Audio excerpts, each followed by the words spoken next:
आवाहयामि आवाहयामि आवाहयामि आवाहयामि आवाहयामि आवाहयामि आवाहयामि दीर्घोऽसदेवां परिपूर्ण सिन्धुं ज्ञानेवरूपं परिचिन्तयामि सिन्धुवतां पूर्णमदैव तुभ्यं गुरुत्वं शरण्यं गुरुत्वं शरण्यम् आवाहयामि आवाहयामि आवाहयामि आवाहयामि न जानामि पूजा न जानामि ध्यानं न जानामि वेदो न च वेदवाक्यं न जानामि तीर्थो न ध्यानं न चैवम् एको हि मन्त्रं गुरुत्वं शरण्यम् आवाहयामि आवाहयामि आवाहयामि आवाहयामि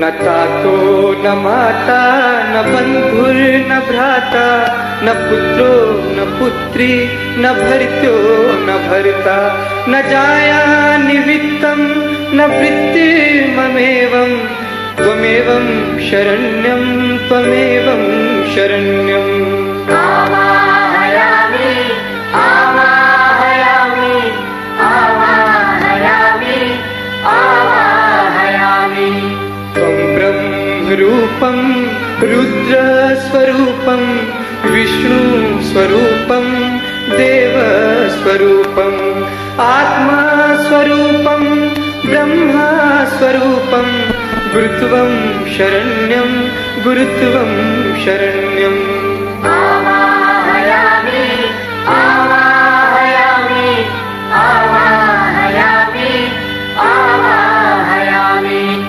आवाहयामि परिपूर्ण सिन्धुं त्वमेवं सदाहं परिपास्वरूपम् आवाहयामि गुरुवे वदन्तं त्वमेवं शरण्यं त्वमेवं शरण्यम् आवाहयामि आवाहयामि आवाहयामि आवाहयामि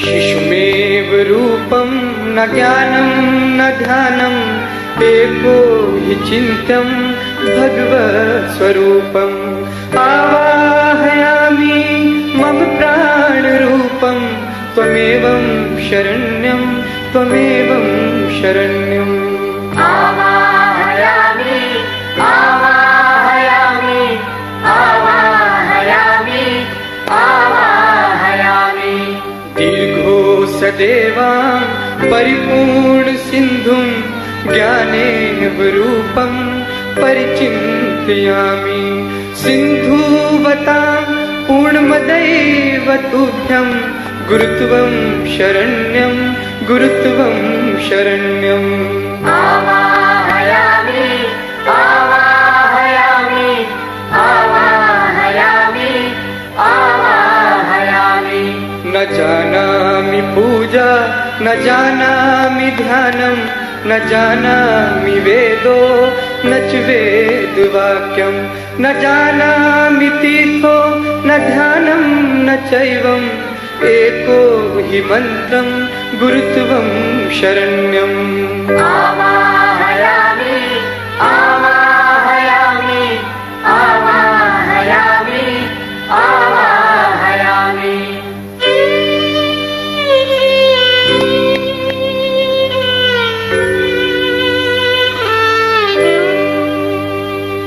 न तातो न माता न बन्धुर्न भ्राता न पुत्रो न पुत्री न भर्त्यो न भर्ता न जाया निमित्तं न वृत्तिममेवं त्वमेवं शरण्यं त्वमेवं शरण्यम् आवाहयामि आवाहयामि आवाहयामि आवाहयामि। त्वं ब्रह्मरूपं रुद्रस्वरूपं विष्णुस्वरूपं देवस्वरूपम् आत्मास्वरूपं ब्रह्मस्वरूपं गुरुत्वं शरण्यं गुरुत्वं शरण्यम् आवाहयामि आवाहयामि आवाहयामि आवाहयामि।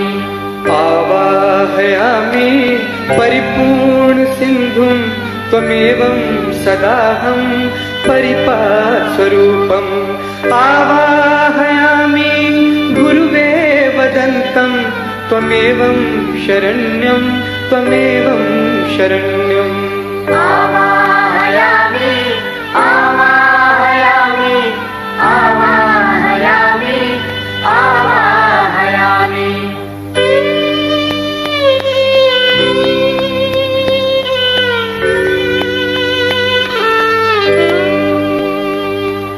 शिशुमेव रूपं न ज्ञानं न ध्यानम् एको हि चिन्त्यं भगवत्स्वरूपम् आवाहयामि मम प्राणरूपं त्वमेवं शरण्यं त्वमेवं शरण्यम् आवाहयामि आवाहयामि आवाहयामि आवाहयामि आवाहयामि आवाहयामि आवाहयामि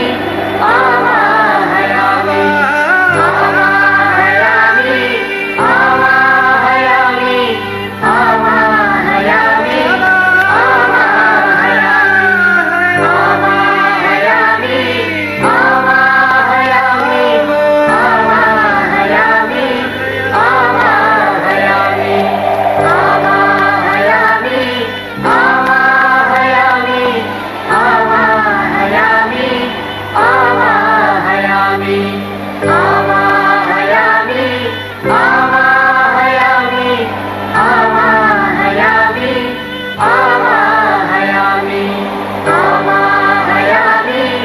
आवाहयामि आवाहयामि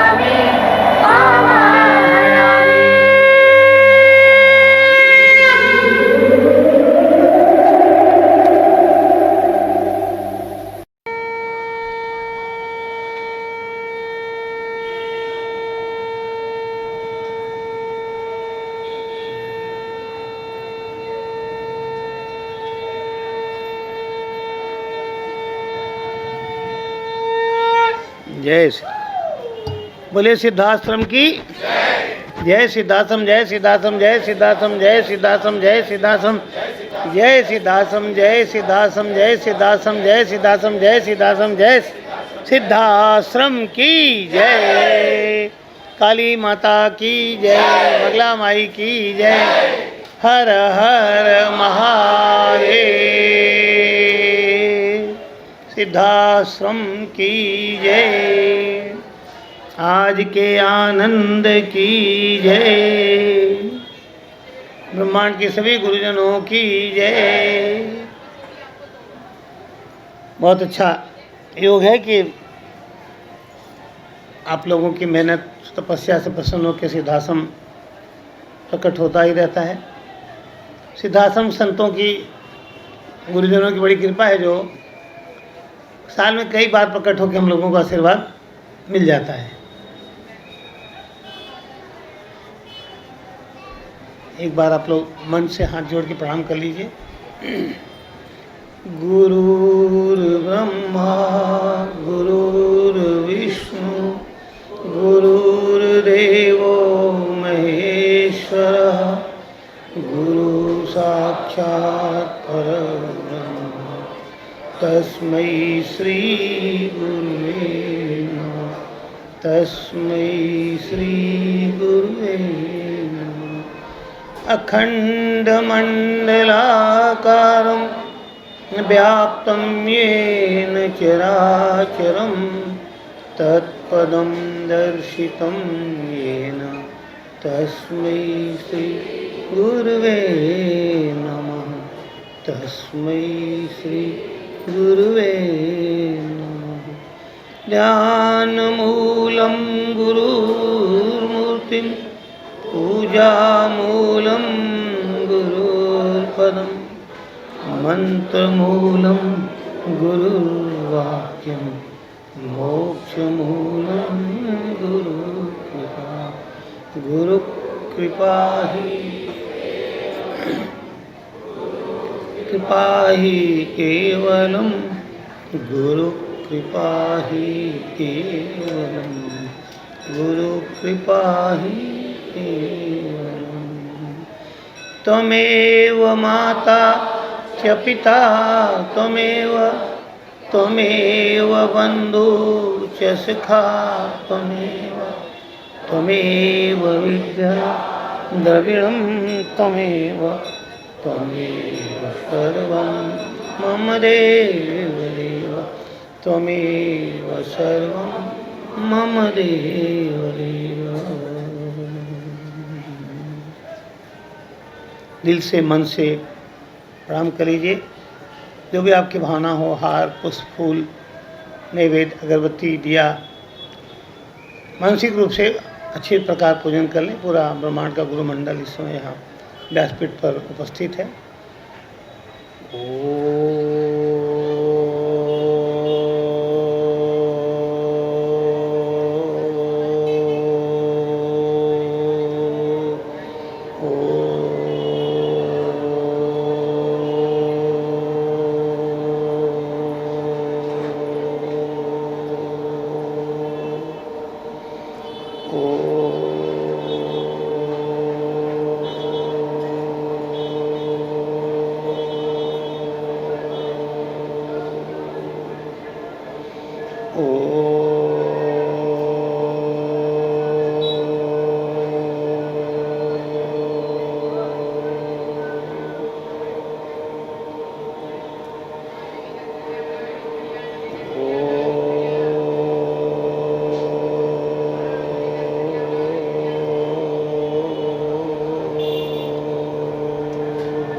तत्सवितुर्वरेण्यं भर्गो देवस्य धीमहि धियो यो नः प्रचोदयात्।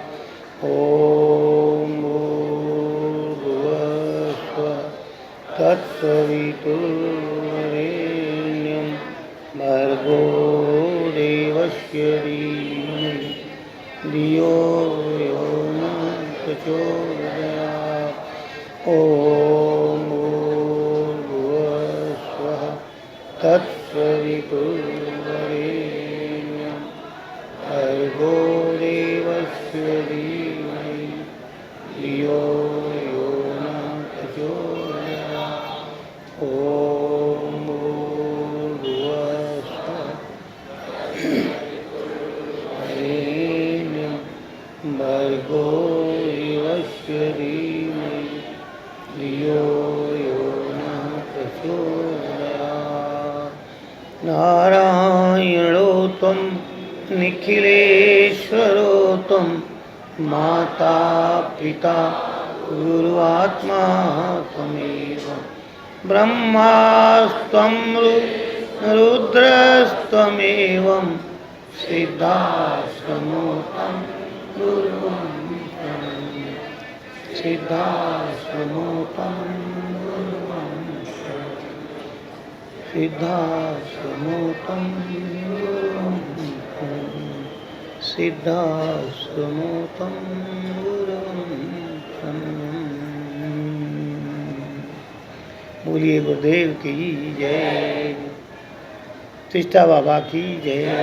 सच्चिदानंद महाराज की जय। बाबा भूतनाथ जी की जय। हर हर हर महादेव।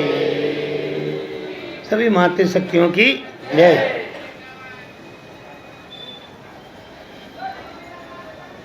कितना अच्छा अवसर होता है जब ब्रह्मांड की सर्वोच्च शक्ति प्रकट होती है और हम लोग उनका आशीर्वाद प्राप्त करते हैं। प्रकट तो सब होता है, आशीर्वाद भी मिलता है, लेकिन समझ में नहीं आता क्योंकि दिखाई नहीं पड़ता है। समझ में भी थोड़ा थोड़ा आता है, कुछ लोग को हल्का दिखता है, कुछ को नहीं भी दिखता है। पर हमें दिखे न दिखे, प्रभाव तो जीवन में पड़ ही जाता है। जैसे हवा कहीं चली, हिमालय पर बर्फ़ गिरी, ठंडी हवा, तो यहाँ तो नहीं दिख रही बर्फ़ में, उसका प्रभाव धीरे धीरे टेम्परेचर तो पूरा डाउन होता ही है। ऐसे कहीं पोल्यूशन बढ़ गया, पंजाब में पराली जलाई जा रही है, धीरे धीरे प्रदूषण बढ़ जाता है। प्रभाव तो पड़ता है धीरे धीरे, समझ में बात में आता है कि ये ऐसा हो रहा है, ऐसा हो रहा है। जो पुण्य कोट्याचरण के माध्यम से हम लोग प्रकट कर रहे हैं, इसके मूल में आप लोगों की और हमारे गुरुओं की अनेकों अनेकों जन्मों की मेहनत है। ये सब कोई एक दिन का प्रयास, एक दिन की मेहनत नहीं। कौन से जन्म में कौन से पुण्य हो गए जाने अनजाने हम लोगों से, कब हम उनमें से किसी गुरु के शिष्य बन गए। गुरु कोई एक नहीं होता है, गुरु अनेक होते हैं, लेकिन वो अनेक भी नहीं होते, गुरु केवल एक होता है। और वही गुरु भगवान सदाशिव शिव, वही अनेक रूपों में प्रकट होते हैं। टाइम टू टाइम युग के अनुसार, व्यक्ति के अनुसार ज्ञान देते रहते हैं। तो कब कहाँ किस युग में किस जन्म में हम कौन से गुरु के माध्यम से जुड़े, कब कहाँ दीक्षा प्राप्त की, कब कहाँ हमने तपस्या की, कब हमारा कितना विकास हो गया, उसी के साथ साथ कब हमने कहाँ गलती कर दी और कब हम गुरु छोड़ के भाग गए, दोनों क्रिया एक साथ चलती रहती है। क्योंकि जब देवता होंगे तो असुर अवश्य होंगे, और जब नवग्रह होंगे, आपको मंगल बृहस्पति, तो राहु भी तो होंगे, केतु भी तो होंगे। उन सबके बीच में जो हम बैठे हैं, कभी इधर कभी उधर, कभी देवता के प्रति, कभी देवता को छोड़ के दुनियादारी के प्रति,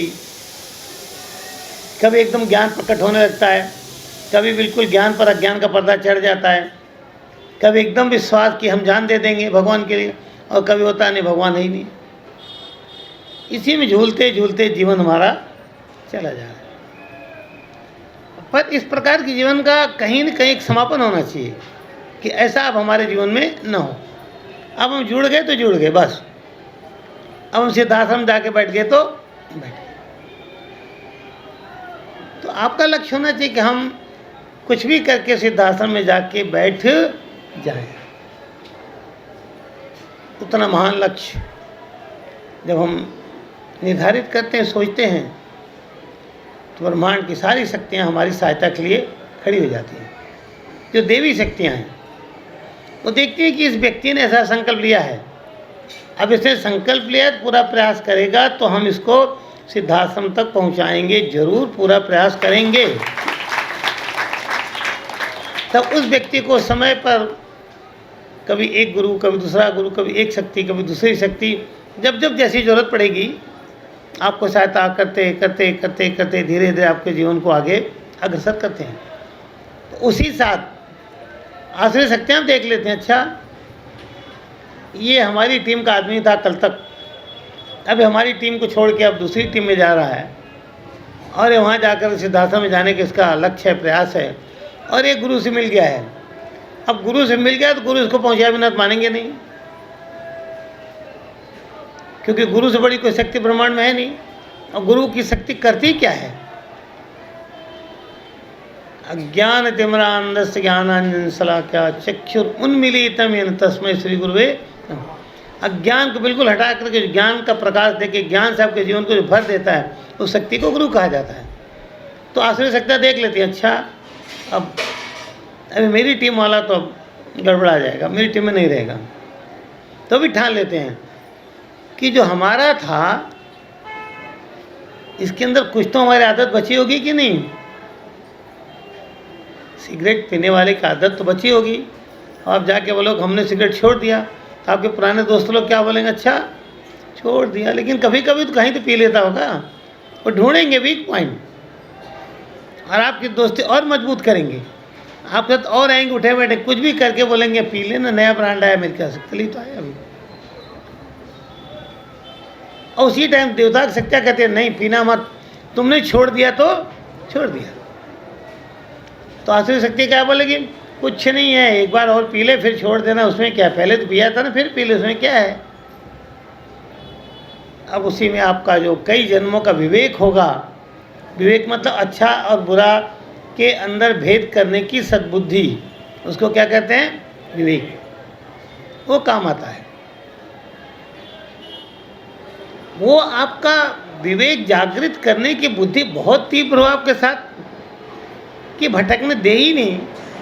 उसके लिए गायत्री मंत्र को सबसे बड़ा स्थान दिया गया कि हे सिद्धाश्रम की देवी देवता गायत्री माता, आप हमारी बुद्धि को हर पल अपनी तरफ खींचती रहिए, हर पल।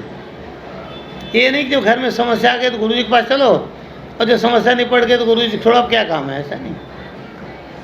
धियो यो न प्रचोदयात्, ओम भूर्भुवः स्वः, कि तीनों लोकों में जो कुछ है उसकी पालन पोषण हर प्रकार की निर्वाह करने की शक्ति है।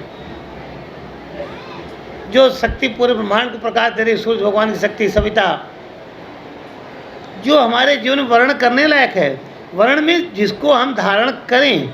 एक शादी में क्या होता है, एक पत्नी एक पति का वर्ण करते, वर्ण में हम इसको चुन रहे हैं। चुन इसलिए रहे कि इसके माध्यम से हमारा कल्याण होगा और सर्वत्र कल्याण होगा, तो वो वरेण्यम। तो ऐसी जो शक्ति है ब्रह्मांड में, वो हमें 24 घंटा अनवरत नींद में भी अपनी ओर खींचती रहे। इसलिए हर साधक को चाहिए कि वो अधिक से अधिक समय बैठ करके ब्राह्मण में ओम भूर्भुवः स्वः गायत्री मंत्र का जप करता रहे। और सिद्धाश्रम की मूल शक्ति केवल और केवल गायत्री में आता ही है। जब हमारे सामने दादा गुरु जी प्रकट होते हैं, सच्चिदानंद महाराज, तो हमेशा गायत्री मंत्र का पाठ करते हुए ही प्रकट होते हैं। तो उस गायत्री मंत्र को समझो, आज इस कोट्याचरण में प्रकट हुए हैं, हम लोगों को आशीर्वाद दे रहे हैं, हम लोगों को शक्ति दे रहे हैं, शक्तिपात हो रहा है। बरसात अमृत की हो रही है, हमें कुछ करना नहीं है, हमको उस अमृत में डूब जाना है बस। अब अमृत प्रकट हो ही गया, समुद्र मंथन आपने कर लिया, 9 दिन प्रकट हो गया, प्रकट हो गया, बारिश हो रही है, उसमें डूबो, आनंद लो और आनंद लो। और उस अमृत को भौतिक शरीर से होते हुए आत्मा तक अंदर जाने दो। कहाँ तक? प्राण तक, आत्मा तक, बुद्धि तक, मन तक। देखो आपके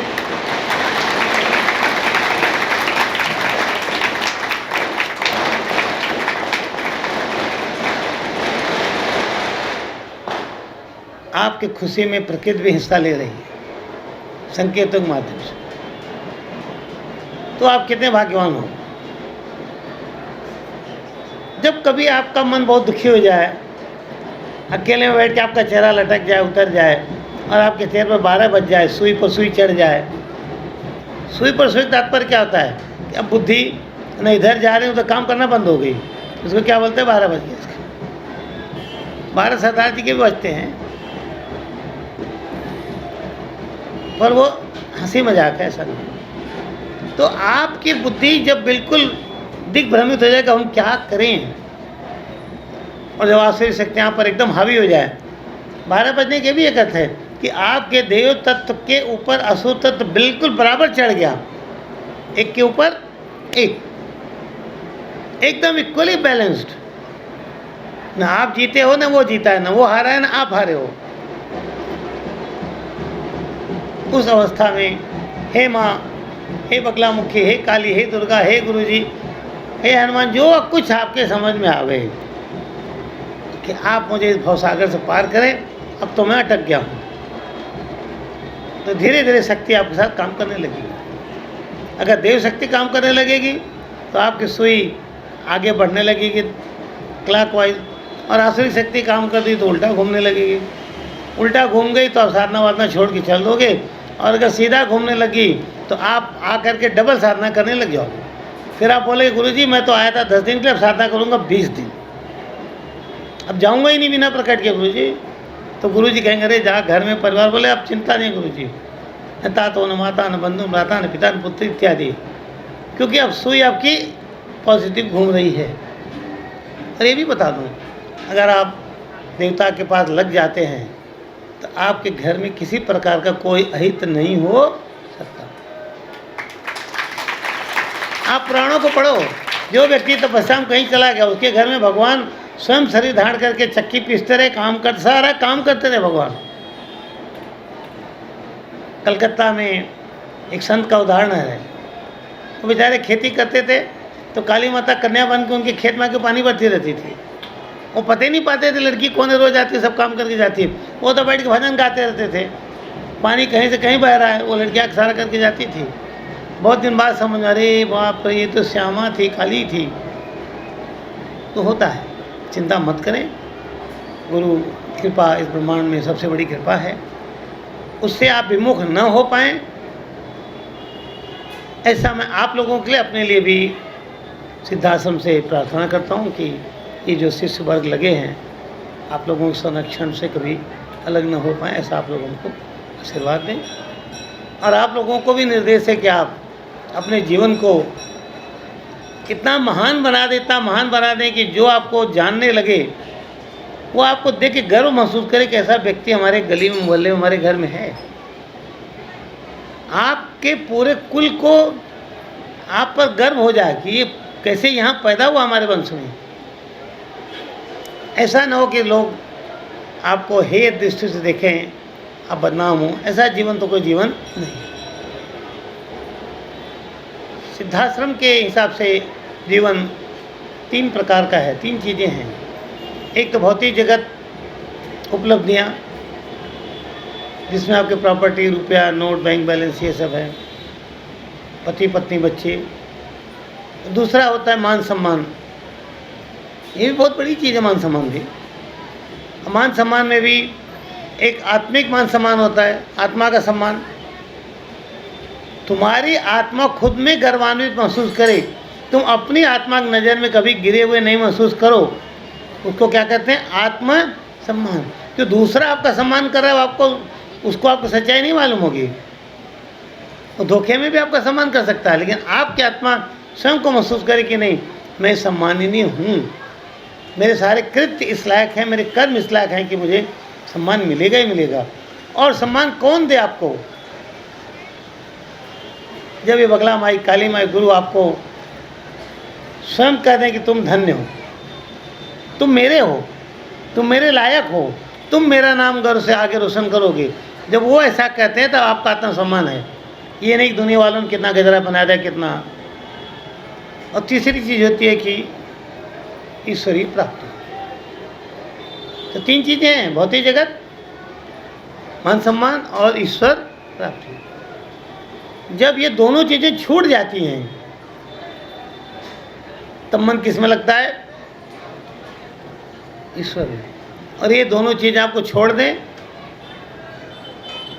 आसान और सरल नहीं है, लेकिन आपको इनको छोड़ना चाहिए, मन से छोड़ना चाहिए।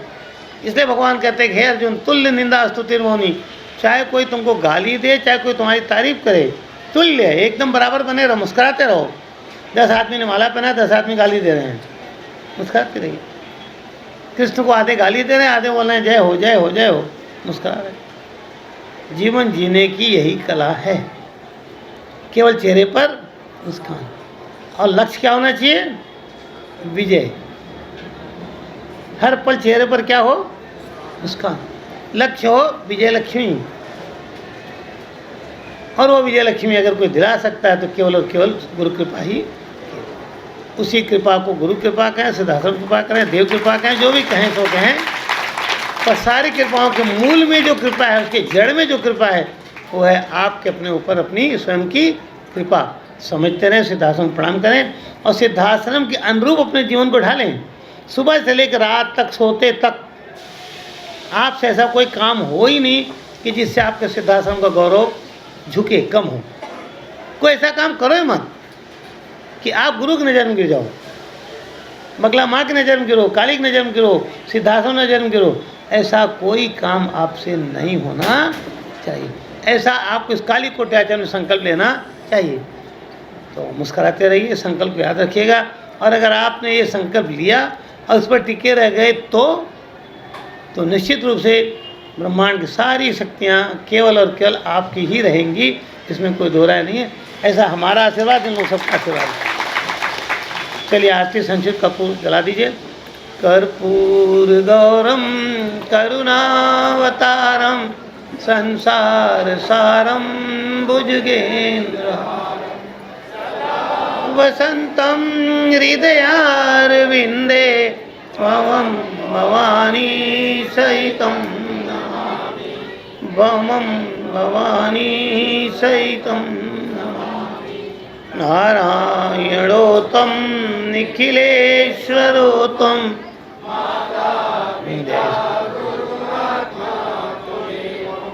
ब्रह्मा त्वं विष्णुरुद्रस्त्वमेव सिद्धाश्रमोत्तम सिद्धाश्रमोत्तम गुरुं प्रणम्य सिद्धाश्रमोत्तम गुरुं सिद्धाश्रमोत्तम गुरुं प्रणम्य। बोलिए सिद्धाश्रम की जय हो। आरती ले लीजिए आप लोग। जय जय। बैठ जाइए।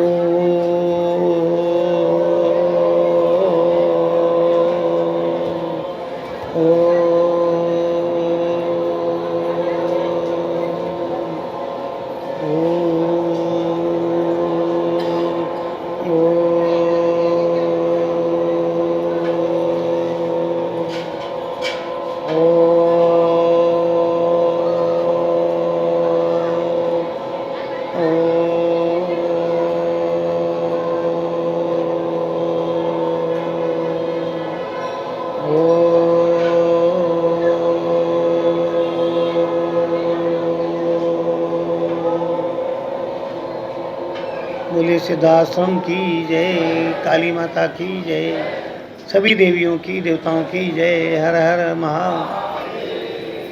अगर आप एक बार कैलाश मानसरोवर चले जाएं और वहाँ दर्शन कराएं तो आपको ज़िंदगी में बड़ा प्राउड होना चाहिए कि हमने कैलाश का दर्शन किया। रोज तो नहीं जा पाएंगे, पर एक बार भी चले गए तो यहाँ पूरा कैलाश ही प्रकट हो जाता है।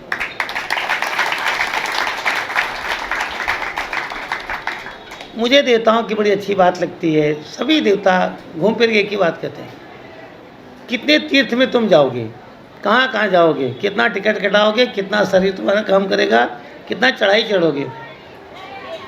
कुछ ऐसा कर गुजरो कि सारे तीर्थ सुबह शाम तक तुम्हारा दर्शन करते रहें। आप संजय के रिपीट करो। समझ गए ना सब लोग कि सीता जी किसके पिताजी थे? मैं रिपीट करता हूँ। भगवान शिव गीता में कहते हैं, गुरु गीता में, कि पार्वती सत्यम सत्यम पुनः सत्यम। सत्यम सत्यम तो दो बार कह रहा हूँ। सत्यम ही सच है, सत्यम ही सच, दो बार करें। सत्यम सत्यम, अरे ये सच है, ये सच है। फिर करें पुनः सत्यम, मैं फिर से कह रहा हूँ कि ये सत्य। तो एक बात बताओ, तीन बार वो क्यों कह रहे हैं? क्या पार्थिव बुद्धू लगती क्या आप लोगों को? वो तो शिव को भी सिखा देगी ज्ञान। पत्नियां कैसी होती हैं, लेकिन वो कह रहे हैं तीन बार, फिर भी कह रहे हैं। तो हम भी बार बार आपको सिखाते तो हैं, पर हमें पता है कि ध्यान आपका कभी कभी लगता नहीं। इसलिए कहा जाता है रिपीट कर दें, दोबारा सुना दें। तो कुछ तो बेचारे सोचते हैं बता देंगे तो अच्छा, कुछ बोलते हैं सुन के भी क्या फ़ायदा है, करना तो हमको कुछ है नहीं। इनके बताए हमको कौन सा चलना है। अरे थोड़ी देर भंडारा लेंगे, घर चले जाएंगे, उसमें क्या है। आपका जीवन बड़ा अच्छा चल रहा है। और हमारे गुरु जी बोलते हैं गुरु और शिष्य में रसाकसी चलती है, गुरु अपनी ओर खींचता है, शिष्य अपनी ओर खींचता है। अब प्राय रसाकसी में हमेशा तो नहीं कह सकते, अधिकांश गुरु ही हारता है, शिष्य रस्से को खींच के अपनी तरफ लेके चला जाता है।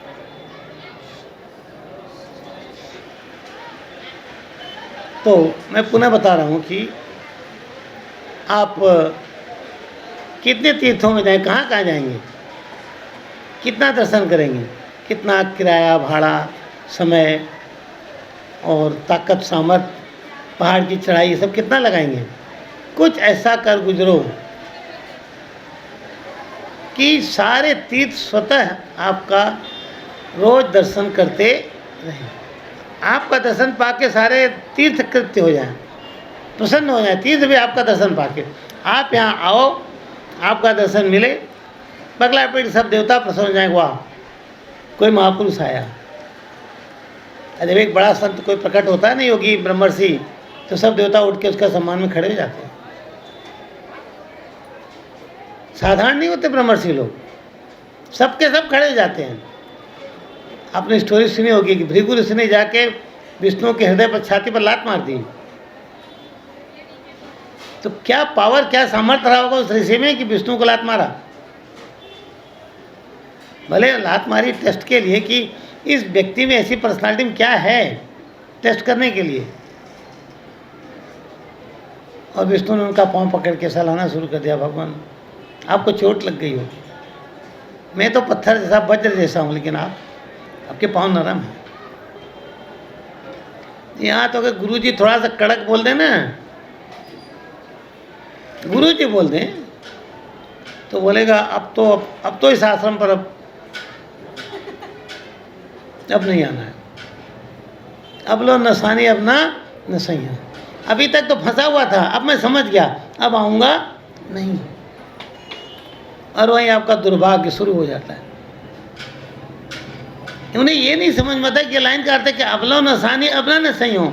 दुनियादारी में तो मेरा जीवन नष्ट होता रहा, अब उसमें नहीं अपने जीवन को नष्ट करूँगा। अब चाहे गुरु कुछ भी करे, यहीं रहूँगा, छोड़ूंगा नहीं, ये भाव नहीं उत्पन्न होता है। तो आप ऐसा बन जाएं कि आपका दर्शन करने के लिए ब्रह्मांड के सारे देवी देवता तीर्थ तरसते रहें, ऐसा तो मैं चाहूँगा। अब आगे आप जो भी चाहें, क्योंकि मेरे चाहने से तो सब नहीं होगा, कुछ तो आपके भी चाहत होनी चाहिए, क्या आपकी चाहत नहीं होनी चाहिए। अब हो न हो, हमने तो जो कुछ था आपको दे दिया। गाना गाते हैं ना, हमने अपने आप की दे दी तुझको दो, मर्जी है गुरुवर ले जाओ जिस। तो गुरु भी कहता है हे शिष्य देव, हमने अपने आप की दे दी तुमको दो, मर्जी है आपके ले जाओ जिस।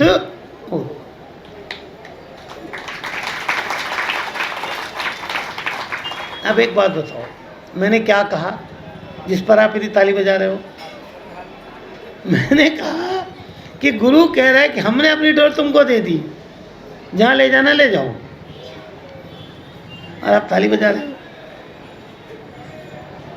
आपको एक्सेप्ट ही नहीं करना चाहिए कि नहीं गुरु जी हम आपकी डोर नहीं पकड़ेंगे, आप ही हमारी डोर पकड़े रहो। समझ में नहीं आता। चलिए मुस्कुराएंगे, बगला में कीजिए। हम लोग का कोट्याचन पूरा हो चुका है।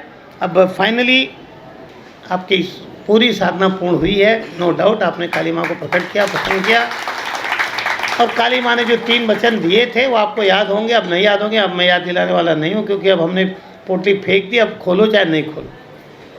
तो जो YouTube में प्रोग्राम जाते हैं उसको अब नहीं याद होगा तो जाके घर में सब्सक्राइब करके चाहे सुनो, बार बार समझने का प्रयास करो, और उसके की पॉइंट नोट कर लिया करो। कभी कोई खोल के देख लिया करो अपनी डायरी, यार ये पॉइंट था, तो प्रैक्टिस करो उस पर, और देखो कि वो चीज़ आपके जीवन में घट रही है कि नहीं घट रही है। मैं फिर आपको बता रहा हूँ, मैं साधना काल में अपने गुरु से जुड़ा, बाबा जी से जुड़ा, तो हर चीज़ को मैंने आजमा के देखा, इफ्स एंड बट्स नहीं किया। गुरु जी बोलते थे एक साधना देता हूँ तुझे, निश्चित रूप से ऋण मुक्ति साधना। मैंने उस दिन बोला ललिता गुटका उपांग ललिता प्रयोग गुरु जी ने दिया था, नाम ऐसा रखा था कि दक्षावती संख्य करो, खिड़की में रखो, धीरे धीरे धन आएगा, ऋण करता चला जाएगा। पर ऋण ने कभी पीछा छोड़ा नहीं, 35 साल तक कर्जे ने पीछा नहीं छोड़ा। वो बढ़ता ही रहा भस्मासुर के जैसा, हनुमान जी की पूंछ के जैसा। बाद में तो हटा कि नहीं हटा, लेकिन उतने सालों में क्या हुआ, तपस्या बढ़ती गई बढ़ती गई बढ़ती गई बढ़ती गई बढ़ती गई, तो एक दिन भस्मासुर छोटा पड़ गया। समझे कि नहीं? दुर्गा सप्तशती युद्ध में क्या होता है, हनुमान और जब लंका की तरफ चलते हैं समुद्र, क्या होता है, जैसे वो लोग बाधा दिखा रहे हैं, हनुमान डबल होते जा रहे हैं। तो आपकी तपस्या हर अवस्था में, मैं तो बोलूँगा डबल ही नहीं, अनंत गुना बढ़ती रहनी चाहिए कि बाधा एक न एक दिन नष्ट हो जाएंगी जरूर। कितने रक्तबीज होने दो, रक्तबीज के जो पैदा, उनके भी रक्तबीज और उनके भी रक्तबीज, 500 जन्मों के रक्तबीज की जो श्रृंखला, उसको भी काली माध्यम काट के फेंक दो, तब तो आप साधक हो, तब आप शिष्य हो, नहीं तो हमारा आपका रिश्ता सब बकवास बेकार। और अपने आप को धोखे मत रखो, न मैं धोखे में हूँ, न मैं धोखे में था, और न मैं धोखे में रख रहा हूँ। मंत्रों की साधना बहुत ज़बरदस्त चीज़ है। चलो बगला माई की जय। और ठीक 9:15 बजे हम लोग पूर्णाहुति कर देंगे। उसके बाद आप लोग मुस्कुराते हुए घर जाइए। जो साधना दी गई उसको 6 महीना कम से कम अगली नवरात्रि तक क्रीम काली में लगे रहो, ताकि ये जो मैं आपको छोटा छोटा ऐसा पेड़ लगा के दे रहा हूँ ना, गमले में, नर्सरी वाला, ले भैया ले जा, ये काली है, संभाल, ये गुलाब का फूल है, बरगद का है, आम का है, सब तो ले जाओ घर में रखो, लगाओ उसको, पालो पोसो उसको, पानी दो 6 महीने में देखो कि कितना बड़ा हुआ। अब फिर 6 महीने में उसकी पूरी शक्ति के लिए मेरे पास आओ, आपके चेहरे को देखते मुझे समझ में आ जाए कि इसने उस पेड़ को कितना विशाल कर दिया। ये भी होएगा, आप लेके जाओगे, बोलोगे क्या है यार, वो तो तांबे का प्लेट था, दे दिया, बेवकूफ़ बना दिया, पेड़ गया। बोले बगला माई की आखिर दीक्षा में क्या दिया जाता है? कोई सचमुच का आपको काली दुर्गा पकड़ाई जा रही है क्या? पर पकड़ाई तो जा रही है, तो उसको जगा के मेंटेन कौन करेगा? और जो कुछ दिया जा रहा है, जागृत दिया जा रहा है। गुरु जी बोलते सबीज दीक्षा, वो ऐसा बीज है जो पुष्ट है, सड़ने गलने वाला बीज नहीं है। लेकिन आप उसको खेत में डालो ही नहीं, तब अब पानी दो ही नहीं तो बेचारा तब तो सूख तो जाएगा, भले सड़े गले नहीं लेकिन सूख तो सकता है। तो मुस्कराते रहिए। आज बृहस्पतिवार का दिन है, बड़ा अच्छा है कि आपकी पूर्णाहुति बृहस्पतिवार को हो रही है। सिद्धाश्रम तो आशीर्वाद दे के गया।